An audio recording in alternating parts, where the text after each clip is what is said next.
जय श्री कृष्णा। राधे राधे दोस्तों, आज मैं आप लोगों को लड्डू गोपाल की एक ऐसी सत्य लीला कथा सुनाऊंगी जिसे सुनकर आपका मन लड्डू गोपाल के लिए व्याकुल हो जाएगा। आपके दिल में लड्डू गोपाल के लिए श्रद्धा भक्ति कई गुना बढ़ जाएगी। लीला कथा सुनने के साथ साथ आप लोग इस वीडियो में मेरे छोटे से बाल गोपाल के स्नान श्रृंगार का भी दर्शन कीजिए। आज मैंने अपने बाल गोपाल का मंजरी से श्रृंगार किया है। आज की यह लीला कथा हमारे साथ शेयर की है कोलकाता में रहने वाली नेहा जी ने। नेहा जी हमसे कहती है कि मेरी शादी को 12 साल हो गए हैं। शादी से पहले मुझे लड्डू गोपाल की सेवा के बारे में कुछ भी पता नहीं था। हाँ, पर मैं अपने आस पड़ोस में लड्डू गोपाल की सेवा होते देखी थी। पढ़ाई कंप्लीट होने के बाद मेरी शादी कर दी गई। मेरे ससुराल में मेरे ससुर जी और मेरे हस्बैंड थे। मेरी सासू माँ की मृत्यु बहुत पहले ही हो चुकी थी। शादी के बाद जब मैं ससुराल आई तो मेरे ससुराल की पूरी जिम्मेदारी मुझ पर आ गई। मेरे ससुराल में एक छोटी सी फैक्ट्री थी। वहाँ कपड़ों की सिलाई होती थी, जिसके लिए मेरे ससुर जी ने कुछ वर्कर्स रखे थे। हमारा टेक्सटाइल का बिजनेस था और हमारा पूरा काम ऑर्डर पर चलता था। हमारा बिजनेस बहुत बड़ा तो नहीं था, पर ठीक ठाक था। भगवान की कृपा से इतनी थी कि हमारा परिवार अच्छे से चल सके। काम भी ठीक ठाक चल रहा था, हमें किसी चीज की कमी नहीं थी।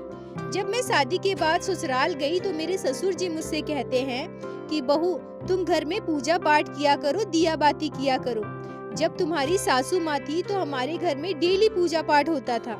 उनके जाने के बाद मैं तो नहीं कर सका, पर अब तुम पूजा पाठ फिर से करो घर पे। नेहा जी कहती है कि मैंने अपने मायके में कभी पूजा पाठ तो नहीं की थी, पर अपने मम्मी को पूजा पाठ करते देखती जरूर थी। मैंने अपने ससुर जी के बात के अनुसार घर में पूजा पाठ करना प्रारंभ कर दिया था। मैं भी सुबह शाम पूजा पाठ करने लगी, घर में दिया बाती करने लगी। मेरी शादी के 2 साल के बाद मेरी बेटी का जन्म होता है। हम सभी बहुत खुश थे। तभी कुछ दिनों के बाद अचानक से हमारे जीवन में दुखों के बादल छाने लगते हैं। हमारा व्यापार में बहुत बड़ा लॉस हुआ था, जिसकी वजह से हमारा व्यापार बिल्कुल ही ठप पड़ गया। एक मिडिल क्लास परिवार के लिए अगर उनकी जमा पूंजी चली जाए, उनका व्यापार एक बार डूब जाए तो उसे दोबारा खड़ा करने के लिए बहुत मेहनत करनी पड़ती है। व्यापार में हुए इतने बड़े लॉस की वजह से हमेशा परेशान रहने लगे। दोबारा बिजनेस कैसे खड़ा करना है, बाकी कर्ज कैसे चुकाना है, वो समझ नहीं पा रहे थे। जो कार हमने लोन पर लिया था, लोन का इंस्टॉलमेंट ना देने की वजह से वो कार भी हमसे छिन जाता है। नेहा जी कहती है कि हम जैसे मिडिल क्लास परिवार में छोटी छोटी खुशियाँ बहुत मायने रखती है, और जब हमारी कार हमसे छिन गया, हमारे घर के आगे से उठाकर ले जाया गया, तो हमें बहुत बुरा महसूस हो रहा था। मुझसे ज्यादा मेरे ससुर जी और मेरे हस्बैंड को एक सदमा सा लगा था। आसपास के पड़ोसी बातें बनाते थे, हमें ताना देते थे। बिजनेस के लिए हमने कुछ लोन भी ले रखा था, अब हमें वो भी चुकाना था। हमारे पास बिल्कुल भी पैसे नहीं थे। हम क्या करें, किसके पास जाएं, कुछ भी समझ नहीं आ रहा था। अब हमारे पास बस एक ही उपाय था कि हमें अपना यह घर बेचना पड़ता। मेरे ससुर जी ने अपने जीवन भर की कमाई से यह घर बनवाया था। इस घर से मेरी सासू माँ की कितनी सारी यादें जुड़ी थी। मेरे हस्बैंड और मेरे ससुर जी के लिए वो सभी बहुत अनमोल थे। हमारे पास हमारा अंतिम संबल यह घर ही था, जो अब बिकने वाला था। मेरे हस्बैंड और मेरे ससुर जी बिल्कुल टूट चुके थे। उनके पास अब कोई और दूसरा चारा नहीं था। मेरे पति ने कई जगह लोन अप्लाई किया, पर हमें कहीं से लोन भी नहीं मिल पा रहा था। इसी बीच मुझे एक दिन मेरी फ्रेंड का कॉल आता है। हम दोनों बात कर रहे थे, तभी मुझे उदास देखकर मेरी फ्रेंड मुझसे कहती है कि क्या हुआ नेहा, तुम तो हमेशा इतनी खुश रहती हो, चहल पहल करते रहती हो, पर आज तुम्हें क्या हो गया है, इतनी चुप चुप क्यों हो, बोलो ना। मैं अपनी फ्रेंड से बोलती हूँ कि क्या बताओ, हमारे घर की स्थिति बिल्कुल भी ठीक नहीं है। और उसके बाद मैं अपनी फ्रेंड को पूरी बात बताती हूँ। मेरी सहेली श्री कृष्ण की परम भक्त थी। वह बचपन से ही लड्डू गोपाल की सेवा किया करती थी। वो मुझसे कहती है कि नेहा, मैं तुमसे एक बात कहूँ, क्या तुम लड्डू गोपाल की सेवा करना चाहोगी? मुझे यह तो पता था कि मेरी सहेली श्री कृष्ण की परम भक्त है, लड्डू गोपाल की सेवा किया करती है, पर वह मुझे लड्डू गोपाल की सेवा करने को क्यों बोल रही थी? तो मेरी सहेली मुझसे कहती है कि देखो, हमारे जीवन में दुख सुख उतार चढ़ाव आते रहते हैं, और यही तो जीवन है। और कहीं न कहीं हमें हमारे कर्मों का फल तो भुगतना ही पड़ता है। अगर हमारे कर्म अच्छे होंगे तो हमें अच्छा फल मिलेगा, अगर हमारे कर्म बुरे होंगे तो हमें बुरा फल मिलेगा, और ये सभी हमें भुगतना ही पड़ेगा। पर एक बात मैं तुम्हें कहना चाहूंगी कि अगर तुम लड्डू गोपाल की सेवा करती हो, उनकी भक्ति श्रद्धा करती हो, तो लड्डू गोपाल हमेशा अपने भक्तों के साथ होते हैं, अपने भक्तों का हर कदम पर मार्गदर्शन करते हैं। हमारे जीवन में आने वाली कई सारी मुसीबतें लड्डू गोपाल हमसे दूर कर देते हैं और हमें हमारी हर मुसीबतों से लड़ने की शक्ति प्रदान करते हैं।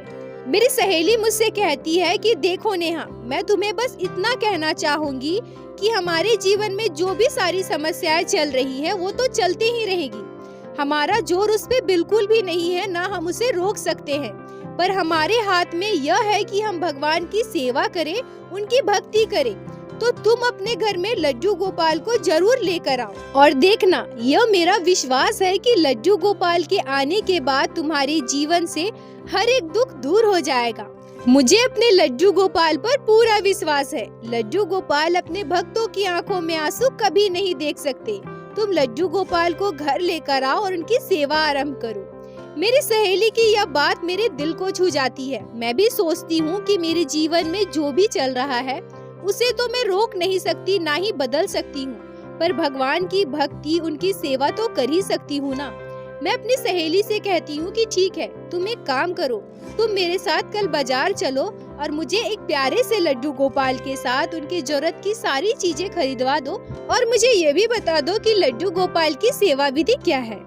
नेहा जी कहती है कि अगले दिन मैं अपने सहेली के साथ बाजार जाती हूँ और वहाँ से एक प्यारे से लड्डू गोपाल और इसके साथ साथ लड्डू गोपाल की कुछ पोशाक, उनकी ज्वेलरी, उनका बेड और जरूरत की सारी चीजें खरीद कर ले आती हूँ। मैं मेरी सहेली से लड्डू गोपाल की सेवा विधि भी पूछ लेती हूँ। मेरी सहेली मुझसे कहती है कि अगर तुम्हें कुछ भी जानना हो तो तुम मुझे कॉल कर लेना, या फिर YouTube पे बहुत सारे ऐसे वीडियो है जिसको देखकर तुम लड्डू गोपाल की सेवा विधि सीख सकती हो।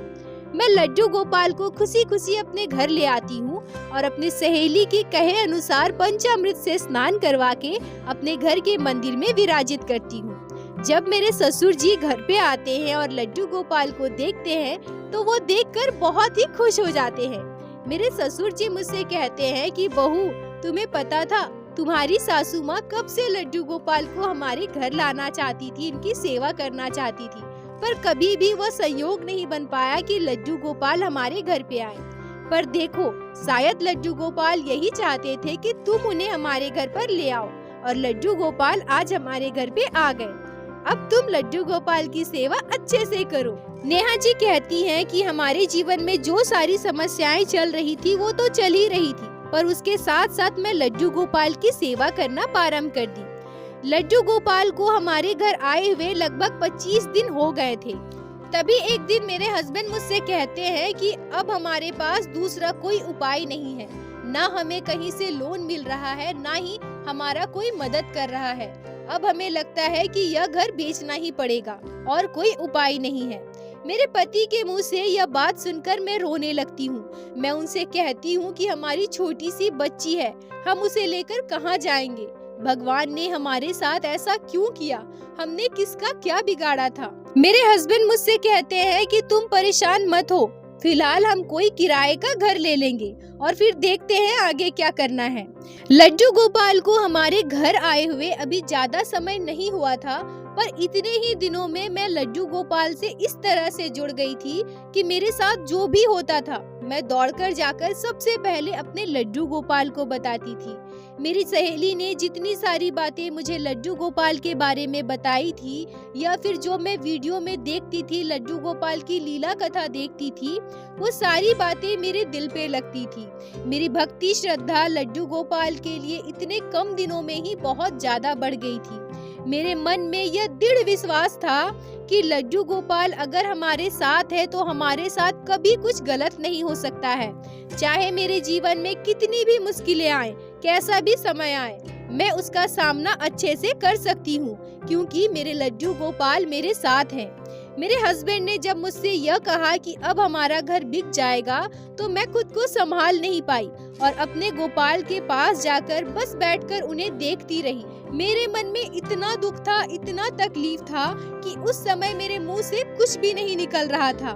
मुझे ऐसा लग रहा था कि मेरे गोपाल सब कुछ देख रहे हैं, सब कुछ समझ रहे हैं। अब उनके आगे मुझे कुछ भी कहने की जरूरत नहीं है। आगे हमारे गोपाल की जो मर्जी होगी वो हमें मंजूर होगा। मेरी लाइफ में चाहे जितना भी दुख आया, जितनी भी तकलीफ चली, पर मैं अपने लड्डू गोपाल की सेवा करना कभी नहीं छोड़ी। लड्डू गोपाल की सेवा प्रतिदिन मैं वैसे ही प्यार से किया करती थी। 6-7 दिनों के बाद मेरे ससुर जी कहते हैं कि अब हमें यह घर बेचना पड़ेगा, क्योंकि अब और कोई दूसरा उपाय मुझे दिखाई नहीं दे रहा है। मेरे ससुर जी की एक और जगह जमीन थी, हम उसे भी बेचना चाहते थे। अगर वो बिक जाता तो हमारी सारी मुसीबतें ही खत्म हो जाती।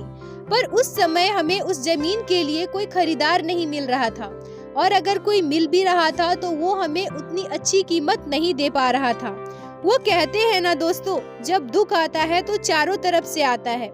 सभी लोग इसका फायदा उठाना चाहते थे। सभी को यह लगता था कि इनका बिजनेस अभी घाटे में है, तो वो किसी भी कीमत पर जमीन बेच देंगे। हर तरफ से हमें दुखों ने घेर रखा था। जब हमारी जमीन नहीं बिक पाई तो हमने घर बेचने के लिए ग्राहक देख लिया। जो लोग घर खरीदने वाले थे वो हमारे घर आए, वो हमारे घर को देख रहे थे। सच कहूँ तो उस समय मेरा कलेजा फट रहा था। मैं इस बात पर यकीन नहीं कर पा रही थी कि ये लोग हमारे घर को खरीद रहे हैं। सब कुछ फाइनल हो गया।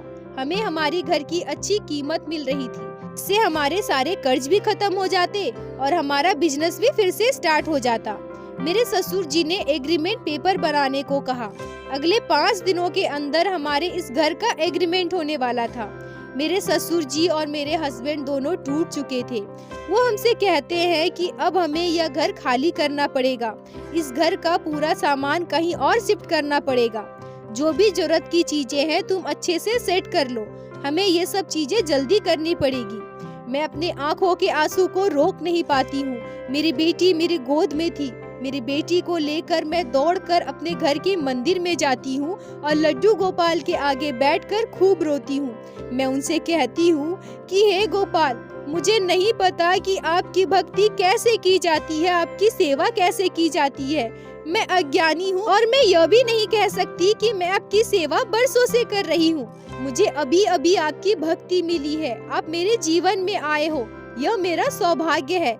पर इतने कम समय में मुझे आप पर इतना भरोसा हो गया है कि मैं यह कह सकती हूँ कि मेरे गोपाल मेरे साथ बुरा नहीं होने देंगे। गोपाल मेरी छोटी सी बच्ची है। आज से मैं अपनी बच्ची की जिम्मेदारी आपको सौंपती हूँ। हे मेरे लड्डू गोपाल, हमारा जीवन आपके आगे नतमस्तक है। आप जैसा चाहोगे वैसा ही होगा। हमारे पास बस 5 दिनों का समय है।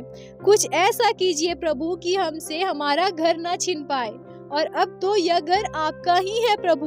हम पर कृपा करो प्रभु, हम पर दया करो। हम इस घर को छोड़कर कहीं नहीं जाना चाहते।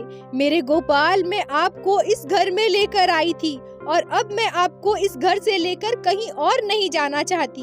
आप हम पर कृपा करो। इस दुख की घड़ी में हमें क्या करना चाहिए, हमारा मार्गदर्शन करो। मुझे लड्डू गोपाल के सामने इतना रोते देखकर, इतना विलखते देखकर मेरे हस्बैंड और मेरे ससुर जी भी मेरे पास आते हैं और वो लोग लड्डू गोपाल के आगे हाथ जोड़कर बैठ जाते हैं। मेरे आंखों के आंसू देखकर, मुझे इतना रोते देखकर उनकी आंखों में भी आंसू आ जाते हैं। मेरे ससुर जी मुझसे कहते हैं कि बहू, तुम सब्र रखो और अपनी भक्ति पर भरोसा रखो। अब आगे इनकी जो इच्छा होगी वही होगा। नेहा जी कहती है कि उस समय हम अपने आप को बहुत लाचार महसूस कर रहे थे, इतना असहाय कि हम अपने घर को भी बचा नहीं सकते और कुछ भी नहीं कर सकते। हम लड्डू गोपाल के सामने नतमस्तक हुए हाथ जोड़े बैठे रहे। जैसे जैसे दिन बीत रहे थे, हमारा घर खाली करने का समय भी नजदीक आ रहा था। मैं बहुत ज्यादा दुखी थी। ये सब सोचते सोचते रो रही थी, तभी मेरी आंख लग गई और तभी मैं एक चौंका देने वाला सपना देखती हूँ। मैं अपने सपने में अपने बाल गोपाल के दर्शन करती हूँ। मैं देखती हूँ कि मैं अपने छोटे से बाल गोपाल को गोद में लेकर बैठी हूँ और अपने लल्ला से कह रही हूँ कि हे लल्ला, अब हमारा क्या होगा? हमें यह घर छोड़कर जाना पड़ेगा। हम लोग कहाँ जाएंगे, कहाँ रहेंगे? और जो सारी बातें मेरे दिमाग में चल रही थी वो सब कुछ मैं अपने लल्ला को बता रही थी। तभी अचानक से मेरे लल्ला मुझसे कहते हैं कि मैया हम इस घर से कहीं नहीं जाएंगे, यह हमारा घर है, तू परेशान मत हो मैया। सपने में लड्डू गोपाल की बातें सुनकर मैं अचानक से जग जाती हूँ। मेरे आंखों में आंसू आ जाते हैं। मुझे यकीन नहीं हो रहा था कि मेरे बाल गोपाल ने मुझे साक्षात दर्शन दिए हैं और मुझसे ऐसा कहा। अब मेरा भरोसा, मेरा यकीन मेरे बाल गोपाल के लिए कई गुना बढ़ चुका था। हमारे जीवन में जो कुछ चल रहा था उसके बावजूद मेरे मन में कहीं न कहीं एक आशा की किरण जाग गई थी। अब मेरे बाल गोपाल ने खुद कहा है तो सब कुछ अच्छा ही होगा।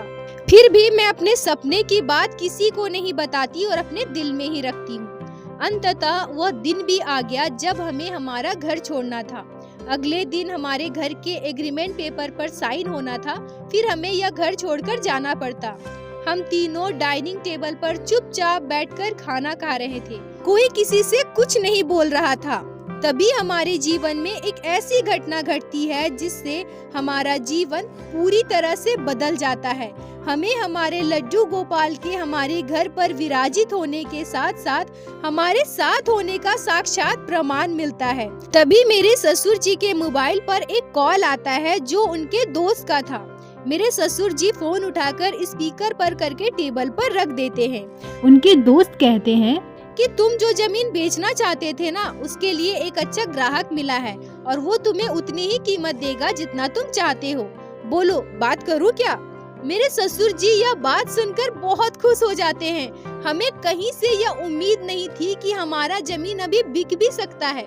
मेरे ससुर जी कहते हैं कि हाँ ठीक है, तुम बात करो, जितनी जल्दी हो सके हम जमीन बेचना चाहते हैं। नेहा जी कहती हैं कि उसके अगले दिन हमारे जीवन में एक और ऐसी घटना घटती है जिसे सुनकर आप भी आश्चर्य में पड़ जाओगे। मेरे पति ने 4-5 जगह लोन के लिए अप्लाई किया था, पर कहीं से कोई रास्ता नहीं दिख रहा था। कोई हमें लोन नहीं दे रहा था।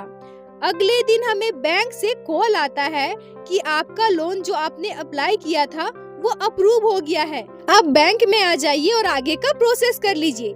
नेहा जी कहती हैं कि उस दिन हमें ऐसा लगा कि जब हमारे लिए सारे रास्ते बंद हो गए थे तब हमारे कान्हा ने, हमारे लड्डू गोपाल ने अचानक हमारे लिए सारे रास्ते खोल दिए। हमारे जीवन में एक के बाद एक चमत्कार हुआ। उसके बाद ना तो हमें हमारा घर बेचना पड़ा, ना ही हमारी जमीन बेचनी पड़ी। हमने लोन ले लिया और उसी लोन से हमारा सारा कर्ज भी चुक गया और हमारा बिजनेस भी फिर से स्टार्ट हो गया। लड्डू गोपाल ने हमें बेघर होने से बचा लिया और अब ठाकुर जी की कृपा से हमारे जीवन में किसी चीज की कमी नहीं है। जितना बड़ा बिजनेस हमारा पहले था उससे 4 गुना बड़ा बिजनेस अभी हमारे पास है। हमारी एक कार चली गई थी जो लोन पे थी, अब हमारे पास खुद का कार भी है। मुझे हर समय अपने घर पे लड्डू गोपाल के विराजित होने का एहसास होता है। लड्डू गोपाल की छोटी छोटी लीलाओं को मैं महसूस कर पाती हूँ। लड्डू गोपाल के हमारे जीवन में आने के बाद हमारा जीवन पूरी तरह से बदल गया। हमारे जीवन में ऐसे ऐसे चमत्कार हुए जो मैंने कभी सोचा भी नहीं था। लड्डू गोपाल मेरे सपने में आकर जो भी कहे थे वो सब सच हो गया। नेहा जी आपका बहुत बहुत धन्यवाद जो आपने लड्डू गोपाल की इस प्यारी सी लीला कथा को हमारे साथ शेयर की, जिसको मैं हमारे चैनल के माध्यम से बाकी सारे भक्तों तक पहुंचा सकी। अपना प्यार और साथ ऐसे ही बनाए रखे। बोलो बाके बिहारी लाल की जय, लड्डू गोपाल की जय, जय जय श्री राधे। दोस्तों अगर आप लोगों को आज की यह लीला कथा अच्छी लगी हो, आपके हृदय को स्पर्श की हो, तो कृपया वीडियो को लाइक करके अपने दोस्तों के साथ शेयर अवश्य करें, जिससे बाकी भक्त भी लड्डू गोपाल की इस अद्भुत लीला कथा को श्रवण कर सके। और हमारे चैनल को सब्सक्राइब करें, जिससे प्रतिदिन आप लोग हमारे चैनल पे श्री बाकी बिहारी श्री लड्डू गोपाल की लीला कथा सुन सके। दोस्तों यदि आपके जीवन में घटी हो कोई भी चमत्कारी घटना या लड्डू गोपाल ने कभी भी की हो कोई भी लीला जिसे आप हम सभी के साथ शेयर करना चाहते हैं, तो कृपया हमें इंस्टाग्राम पे मैसेज कीजिए। हम आपसे कांटेक्ट करेंगे और आपकी उस लीला कथा को हमारे चैनल पे बाकी सारे भक्तों के साथ शेयर अवश्य करेंगे। लड्डू गोपाल की कृपा आप पर और आपके पूरे परिवार पर बनी रहे। राधे राधे दोस्तों।